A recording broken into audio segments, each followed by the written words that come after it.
The mother advises that the way to establish unity in the being is to treat the psychic being, or the central aspiration, as the guiding principle, and then observe and manage the mind, the life energy, and the body to conform to the intentions expressed by that central guiding principle. It is interesting to note that when the seeker finds a movement in the external being that does not meet this criteria, he is asked to treat the recalcitrant parts as disobedient children. It is obvious that this calls into question the manner of dealing with recalcitrant children. Many people, particularly in cultures that have a long history of strict authoritarian control over children during their growth and education process, this might mean utilizing harsh methods such as whipping, withholding food, or putting the child into isolation.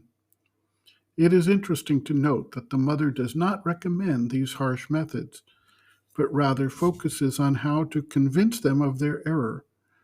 This implies the use of a patient and collaborative process to help the child grow and mature, rather than trying to suppress or beat the child into submission through brute force or other forms of coercion.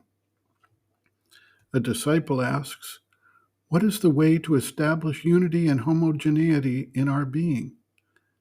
The mother observes, quote, keep the will firm. Treat the recalcitrant parts as disobedient children. Act upon them constantly and patiently. Convince them of their error. In the depths of your consciousness is the psychic being, the temple of the divine within you. This is the center round which should come about the unification of all these divergent parts, all these contradictory movements of your being. Once you have got the consciousness of the psychic being and its aspiration, these doubts and difficulties can be destroyed. It takes more or less time, but you will surely succeed in the end.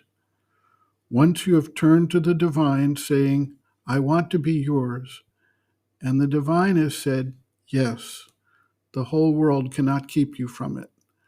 When the central being has made its surrender, the chief difficulty has disappeared.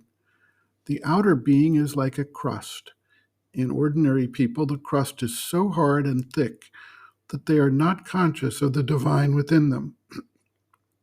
If once, even for a moment only, the inner being has said, I am here and I am yours, then it is as though a bridge has been built, and little by little the crust becomes thinner and thinner until the two parts are wholly joined, and the inner and the outer become one. End quote.